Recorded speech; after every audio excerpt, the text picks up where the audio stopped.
Mesdames et messieurs, bonsoir et bienvenue à ce numéro de l'invité du jour. L'actualité au Mali ces derniers jours a été marquée par l'interpellation par la DGSE de Maître Hassan Bari. Maître Hassan Bari, avocat malien. Hassan Bari également très actif au niveau du Tabital Poulakou. Est-il réellement en intelligence avec Ansarou Islam, ce mouvement qui sème la terreur au Mali et au Burkina Faso? C'est la principale question que nous allons lui poser au cours des 26 prochaines minutes. Maître Bari, bonsoir. Bonsoir, M. Tangara. Voilà, merci d'avoir accepté notre invitation. Qu'est-ce qui s'est passé ce 21 novembre 2019? Avant de rentrer dans le vif du sujet, je souhaiterais vous remercier. Merci.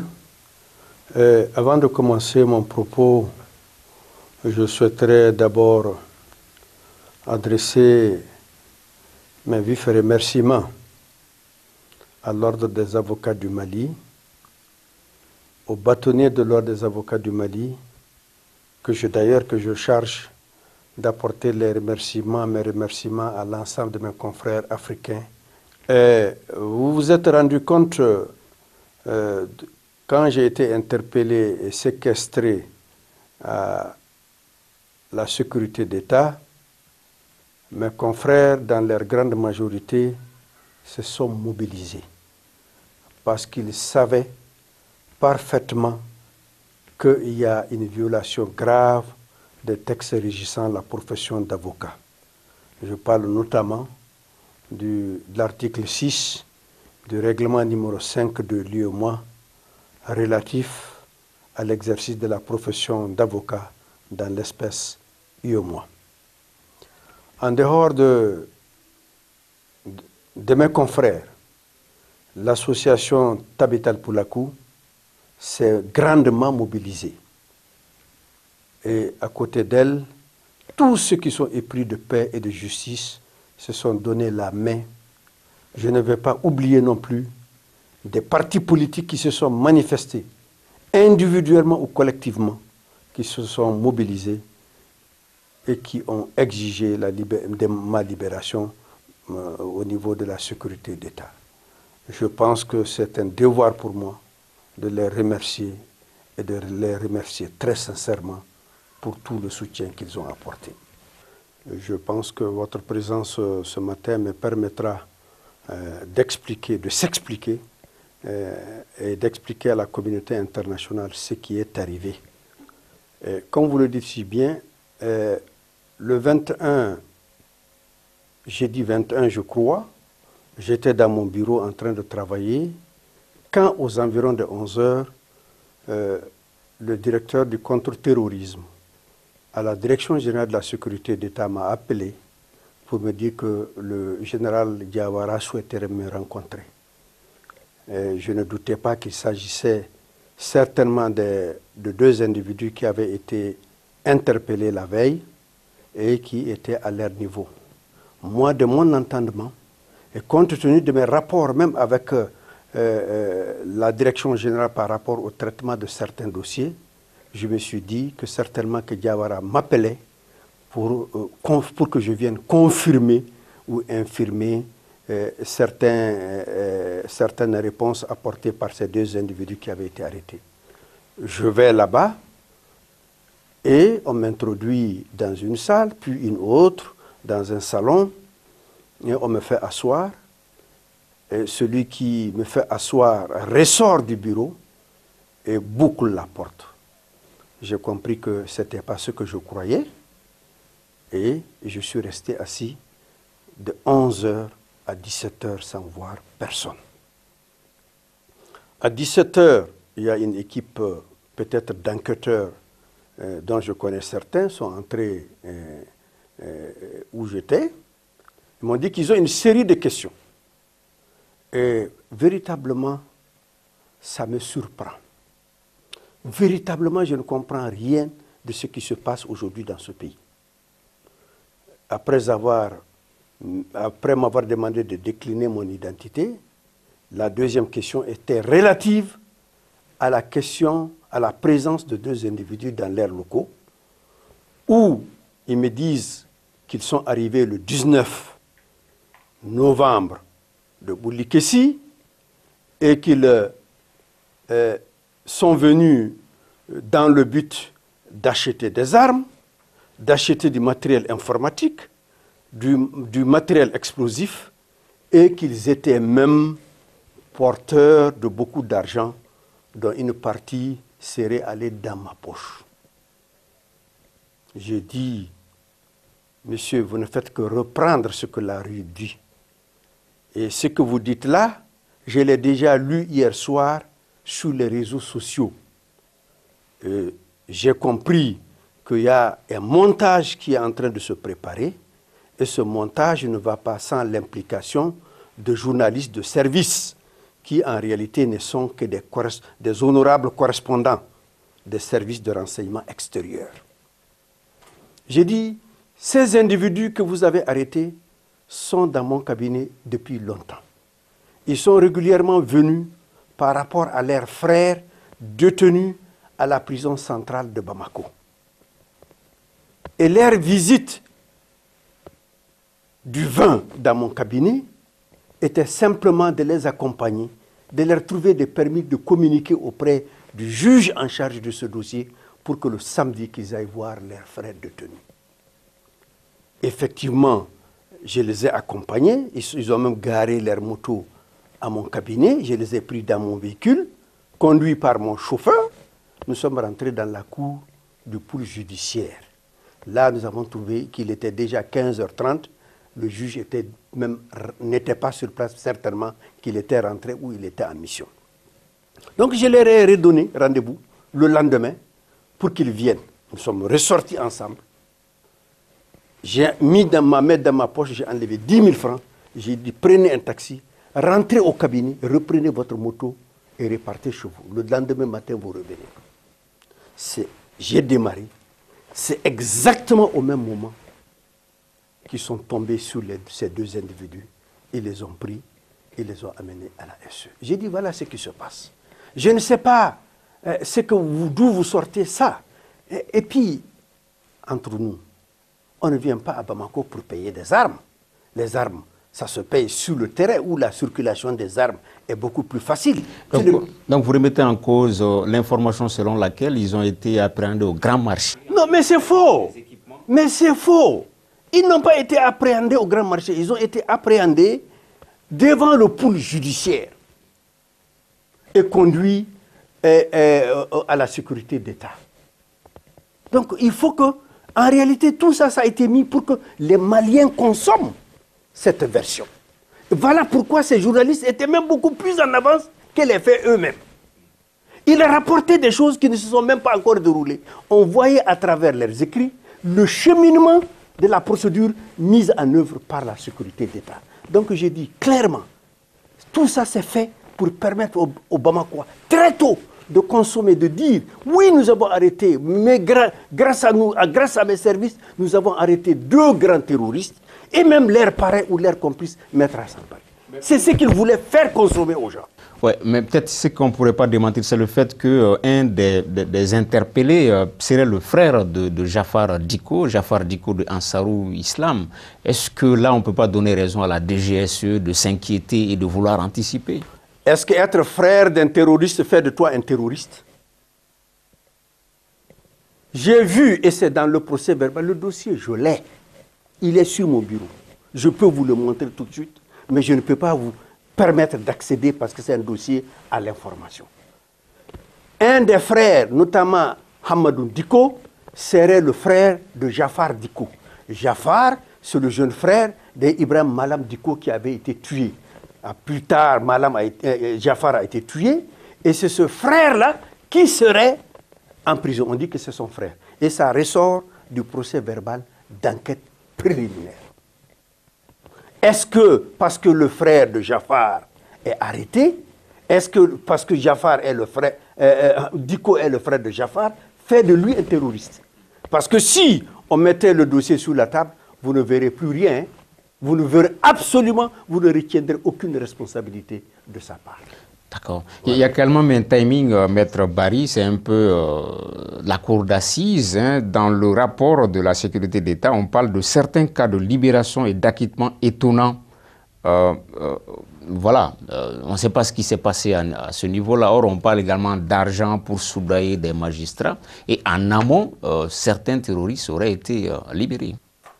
Bon, je ne sais vraiment pas de quoi les Maliens parlent. Et des libérations et des acquittements au niveau de la cour d'assises, c'est une cour d'assises qui juge. La cour d'assises se fonde sur des éléments contenus dans un dossier. Si la cour d'assises va pour libérer des gens, les gens peuvent critiquer comme ils veulent, mais c'est ça la décision. Maintenant, par rapport à ceux-là qui avaient été arrêtés, dont on dit porteurs d'argent, je vous ai dit que je n'ai rien vu en leur possession, c'était pour aller soudoyer, pour eux c'est pour aller soudoyer des juges. Mais je n'ai pas vu d'argent. Et je n'ai pas besoin de soudoyer un juge. Mais justement, on dit que vous avez reçu une importante somme d'argent. Oui, mais qu'on me montre que j'ai reçu. Vous l'avez reçu ou pas? Mais je ne l'ai pas reçu. Je ne l'ai pas reçu. Si je l'ai reçu, et ce n'est certainement pas pour soudoyer un juge. Même si je l'avais reçu, ce n'est certainement pour soudoyer un juge. Pourquoi des esprits tordus vont aller à ce raisonnement? Pourquoi? Je suis avocat, j'ai le droit de recevoir. J'ai le droit de recevoir de l'argent, de délivrer des reçus. Mais je vous dis pour le cas spécifique, ils m'ont dit qu'ils sont arrivés le 19 de Boulikessi. Le 20, on m'a donné suffisamment d'argent et l'objectif c'était d'aller soudoyer un juge. J'ai dit faux et archi faux. J'ai dit l'information est indigne. D'accord. Maître Barry, on ne sait pas s'il faut s'interposer entre vous et la DGSE. Ça pourrait être comme l'arbre et l'écorce, parce que en juin 2019, on vous a vu aux côtés de Amadou Koufa pour une mission de libération. Est-ce que pour nos téléspectateurs, puisque la vidéo a été virale, pour nos téléspectateurs, vous pouvez revenir sur ça, vous et Koufa? Oui, je l'ai dit, je n'ai aucun complexe ici ni ailleurs, à dire que j'ai rencontré Koufa. Et j'ai rencontré Koufa. L'État a été impliqué du début jusqu'à la fin. J'ai rencontré Koufa. Vous avez reçu l'ordre de mission? Mais je n'ai pas besoin d'ordre de mission, moi. Je ne suis pas un fonctionnaire, moi. Je suis un avocat. Si, de par mes fonctions, je peux être un intermédiaire, un facilitateur dans la compréhension du sujet, je le fais. Effectivement, je l'ai rencontré. J'ai rencontré Koufa en compagnie d'un autre ami, plus le colonel Malamine Konaré. Et d'ailleurs, c'est la présence de Malamine Konaré qui a crédibilisé cette rencontre. Parce que, à la suite de cela, des discussions, nous avons réussi à la libération des otages militaires. Ça, on ne le dit pas. On ne le dit pas. On ne le reconnaît même pas. Et le lendemain, quand nous avons ramené le 10 août les militaires qui étaient des otages, le lendemain, j'ai vu, on m'a rapporté une note qui circulait au ministère de la Défense attribuant la libération des militaires à une opération rondement menée par la sécurité d'État. Faux, faux et faux. La libération des otages a été négociée par moi-même et par le colonel Malamine Konaré. De grâce qu'on sorte de l'ingratitude. Ok, justement... Non, je n'ai pas terminé. Okay. J'ai vu après cela, à la suite de cette affaire, le ministre Yaya Sangaré, porte-parole du gouvernement, publier un communiqué. Moi, je pardonne Yaya Sangaré pour ses égarements. Mais la parole était trop lourde. La chose était trop importante pour qu'elle puisse tenir sur les épaules frêles de Yaya. Sur les frêles épaules de Yaya. Mais il doit aller consulter sa hiérarchie. Sa hiérarchie le sait, du début à la fin. Et Yaya dit que des prétendues missions, c'est des missions suivies par l'État. Mais lui, il ne peut pas le savoir, il n'est qu'un porte-parole du gouvernement. C'est des questions traitées à un niveau plus élevé où on ne lui rend même pas compte. Niveau plus élevé, c'est-à-dire, Maître Barry? Le niveau le plus élevé de l'État, vous le savez mieux que moi, monsieur. La présidence, la primature. Monsieur Sékou Tangara, je ne vais pas plus. Le niveau plus élevé de l'État, vous le connaissez peut-être comme tout le monde. D'accord. Voilà. Ok, cela dit, il y a quelque chose qui intrigue Maître Barry. Comment se fait-il que vous ayez cette facilité À la limite, pour pouvoir rencontrer Amadou Koufa, on le cherche partout, les satellites français, américains, ils ne parviennent pas à l'identifier, à le situer géographiquement, mais vous avez cette facilité-là pour pouvoir le rencontrer et puis négocier la libération de militaires maliens. Comment se fait-il? Croyez-moi, je n'ai pas de facilité à rencontrer Koufa quand je veux. Quand on me l'a demandé, je dois d'abord, comme on le fait, envoyer des émissaires.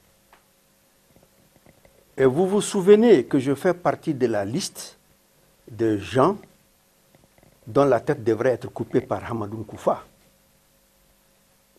Non, l'audio, je vous renvoie à l'audio qui le dit. J'en fais partie, le professeur Alinou Diallo fait partie, le général Issa fait partie, le député Idrissa Sankaré fait partie, etc., etc. Nous sommes 5. Je faisais partie de la liste des gens qui devraient être décapités par lui. Mais vous oubliez que je rencontre tous ces détenus, certains détenus qui sont là. Certains détenus sont, je ne vais pas le dire, sont encore là-bas. Ce sont certainement ceux-ci qui ont dit dire non, ce que vous pensez de Hassan Bari comme collaborateur de l'État, etc., etc., je crois que vous vous trompez. Il a dit qu'il peut me recevoir. Et pour me recevoir, je ne suis pas allé seul. Je suis allé avec quelqu'un dont la présence est symbolique. Et quand je suis allé là-bas, quand il a dit, mais où se trouve le colonel Malamine, j'ai dit, mais moi, vous m'aviez promis de me couper la tête. Je crois que vaut mieux que vous restiez au niveau de ma seule personne. Je ne vais pas donner la tête de Konaré. Il m'a dit, non, quand je dis à quelqu'un de venir, soyez sûr, la personne repartira saine et sauve.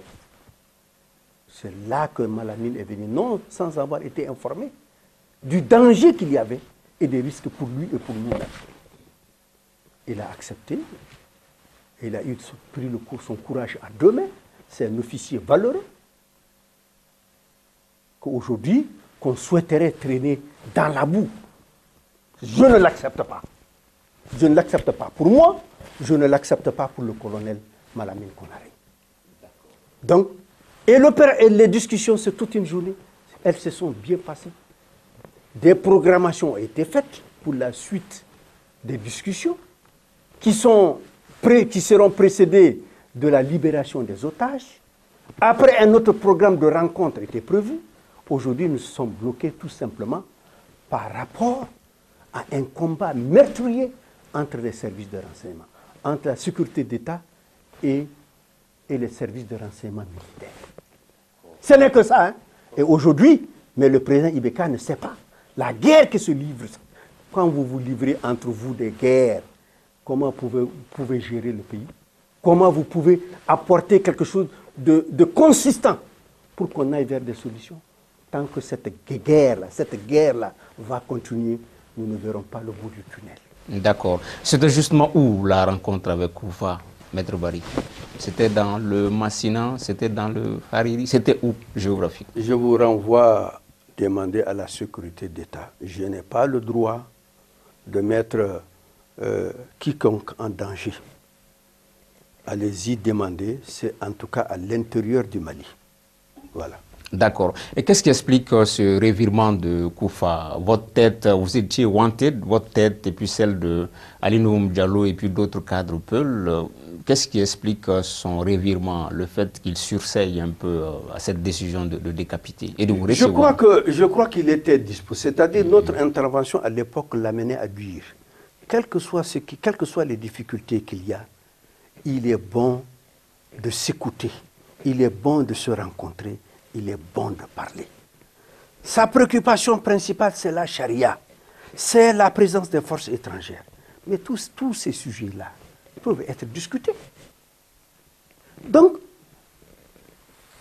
aujourd'hui, nous avons compris que fondamentalement, il est prêt à rencontrer tout le monde. Il est prêt à discuter tout le monde.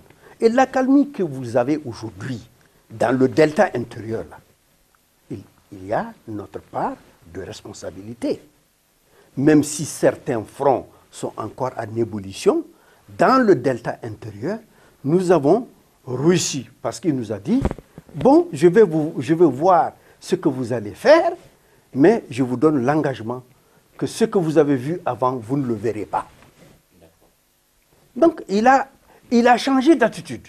Il est en réalité devenu aujourd'hui beaucoup plus conciliant. Et puis, c'est que je vous le dis, des milices ont tué plus que Hamadou Koufa. Les Maliens ne le savent pas. Les Maliens ne le savent pas. Certes, Koufa a tué. Koufa a commencé par tuer d'abord les peuples. Koufa a tué, mais des milices ont tué plus que Koufa. D'accord. Pour revenir à votre interpellation, vous êtes placé sous contrôle judiciaire. Ça sous-entend quoi, Maître Barry? Vous voyez, les gens se mettent à parler sans savoir de quoi il s'agit. Je n'ai jamais été sous contrôle judiciaire. Il n'y a pas de dossier Maître Barry, il n'y en a pas. À la limite, il y a un rapport confidentiel de la sécurité d'État adressé au procureur, mais il n'y a pas de dossier Maître Barry. Le contrôle judiciaire, c'est quand le dossier quitte le procureur ou une information est ouverte chez le juge d'instruction, c'est une mesure de restriction de liberté prise par un juge d'instruction. Je n'ai jamais vu de juge d'instruction. Donc les Maliens, en réalité, c'est ce que certains veulent. C'est ce que voulaient certaines personnes. Je ne rentre pas dans les détails. Aujourd'hui, en tout cas, je ne rentre pas dans les détails. Mais tout ça, ce n'est pas par rapport à moi. Oui, puisqu'on avait dit que la sécurité d'État, les méthodes sont extrajudiciaires et que l'affaire devait être judiciarisée en vous confiant à la justice classique. Hein. C'est la perception qui avait été dévoyée au niveau du Malien lambda. Sekou, on a même dit que je suis sous contrôle judiciaire. Je vais vous dire, la sécurité d'État, c'est un service de renseignement. Je l'ai dit et chaque fois que je l'ai dit, ça fâche certains, ça fâche la sécurité d'État. Mais moi, ma protection, c'est Dieu. La sécurité n'est pas une unité d'enquête. La sécurité d'État, de par la loi, n'est pas habilitée à le faire. La sécurité d'État fournit des renseignements, met à la disposition des décideurs politiques un certain nombre de renseignements dont l'utilisation leur appartient. Un rapport a été fait au niveau du procureur, et puis ça s'est limité ici. Ça s'est limité ici. Je n'ai pas vu le contenu du rapport. Et ça ne fait pas l'objet d'un procès verbal d'enquête préliminaire. Ce n'est qu'à partir des procès verbaux d'enquête préliminaire que le dossier est judiciarisé. Il n'y en a pas. Ok, Maître Barry. Le journaliste que nous sommes est à la convergence des opinions. Beaucoup de Maliens ont une idée sur votre personne. Peut-être qu'ils n'ont pas la latitude de vous la faire savoir. Ils n'ont pas accès à vous tous les jours. Mais moi, peut-être aujourd'hui, je vais vous le dire. Vous êtes avocat. Mais certains Maliens ne comprennent pas comment se peut-il que vous soyez la défense des gens qui ont souvent pris les armes contre les camps de l'armée malienne, contre des djihadistes. C'est les questions que les Maliens se posent souvent. Monsieur Tangara, tout ce qui n'est pas défendu est permis. Je n'ai violé aucune règle, aucune loi. Je n'ai violé aucune règle, moi, de ma profession. Je suis avocat. Des individus sont venus, certainement les parents de ceux qui ont été arrêtés, pour me dire que nous avons tel problème. Nous avons été arrêtés, nous sommes à la gendarmerie du camp 1, nous sommes à la gendarmerie de Sévaré, certains sont à la sécurité d'État. Nous venons te constituer pour la gestion de leurs dossiers, pour la défense de leurs intérêts. Est-ce que je peux refuser? Est-ce que je dois refuser? Cette question m'a été posée à la sécurité d'État. Mais pourquoi tous ces peuples-là, pour tous ces peuples-là, quand les peuples sont arrêtés, vous vous levez? J'ai dit, je me lève parce que je me sens concerné, d'abord parce que je suis peuple. Deuxièmement, c'est parce que des personnes sont venues me constituer. Ceux qui sont arrêtés, je ne les connais ni d'Adam ni d'Ève. Ils ont leurs parents qui sont là ou qui font le voyage pour venir jusqu'ici pour me constituer. Et voilà la raison qui explique que je suis là. Et c'est ma communauté. Ok. Voilà. Un mot sur la situation d'ensemble au niveau de la région de Mopti. Il y a une relative accalmie, on en a parlé, hein, puisqu'on s'achemine vers la fin de l'entretien. Comment voyez-vous l'évolution de la situation sur le terrain? La situation est en train d'évoluer. C'est-à-dire le retour de la paix, il ne faut pas que les gens croient qu'on l'a, on commence et on l'a tout de suite. Non. Là, si on rentre dans un processus, le processus peut être long. C'est par des doses, par des petites doses qu'on peut aller, qu'on peut ramener la paix. Il y a des accords sectoriels dans certaines zones. Il y a la zone de Douanza où les gens ont signé des accords. Il y a la zone de Koro, il y a la zone de Bankas. Il y a même au centre, Tenekou, Massina Djoura, il y a des accords. Mais c'est tout ça mis ensemble qui peut aboutir à un accord pour l'ensemble du pays. Et moi je dis, et je le répète, la lutte contre le terrorisme telle qu'elle est engagée au Mali, ce n'est pas de ça qu'il s'agit. On n'a même pas une bonne lecture du terrorisme. On sait véritablement, ce n'est pas l'effectif de l'armée, ce n'est pas les armes. Non, c'est des objectifs bien précis qu'il faut cibler et avoir des approches qui peuvent conduire à des bons résultats. Pour le moment, on ne réussit pas parce qu'on a créé une union incestueuse entre l'armée et des groupes et des milices. Et j'ai dit, tant que cette union incestueuse va continuer, on ne verra pas le bout du tunnel. Je l'ai dit et je l'ai répété. Au président de la République, on lui a dit clairement, l'armée, c'est l'armée. C'est l'armée qui doit être renforcée. Et non amener les chasseurs, les mettre à la disposition de l'armée. Ou que l'armée se mette à la disposition des chasseurs. Non, j'ai dit non. Et heureusement que même j'ai suivi Macron, qu'il va falloir repenser tout ça par rapport à ce qui se passe au centre. Nous avons raison depuis le départ à 10 ans au président. Attention, ce que vous faites là, ce n'est pas la lutte contre le terrorisme. Donc c'est petit à petit, ça va revenir. C'est lent, c'est toujours difficile, mais il faut persévérer, il faut continuer. Il faut dialoguer, et chaque fois qu'on peut dialoguer, il faut dialoguer. Chez les Peuls, on dit, ce n'est même pas chez les Peuls même, on le dit, vaut mieux convaincre que vaincre. Parce que celui qui est convaincu est d'avance vaincu. Mais celui qui est vaincu n'est pas forcément convaincu. Le jour où il aura la force, il va revenir sur le terrain. Donc, continuons à dialoguer. Continuons à dialoguer avec n'importe quel Malien. Qu'on ne nous interdise pas de dialoguer entre nous-mêmes. Pourquoi? Qu'on dialogue, je suis convaincu qu'on comprendra le sens de ce combat. On ira à la paix. C'est ce que je voulais dire. Ok, que les Maliens dialoguent entre eux-mêmes. Est-ce que ce dialogue peut passer aussi, peut-être ça peut paraître du rêve, d'une rencontre, Koufa, Toloba par exemple, c'est possible, on peut rêver là-dessus, ça pourrait changer des choses, non? Oui, c'est possible, c'est possible. C'est-à-dire, ce n'est pas Koufa seul ne gère pas la question. La question, il faut remonter jusqu'à hier. Parce qu'on a l'impression que l'incompréhension entre les communautés est cristallisée autour des deux personnes, Amadou Koufa d'une part et Toloba d'autre part, même si ça peut paraître de l'amalgame. C'est de l'amalgame qui a été créé et nous payons aujourd'hui les conséquences de cet amalgame. Et depuis longtemps, nous avons dit il ne faut pas confondre les Peuls aux djihadistes. Les djihadistes, c'est un djihadiste, le Peul, c'est le Peul.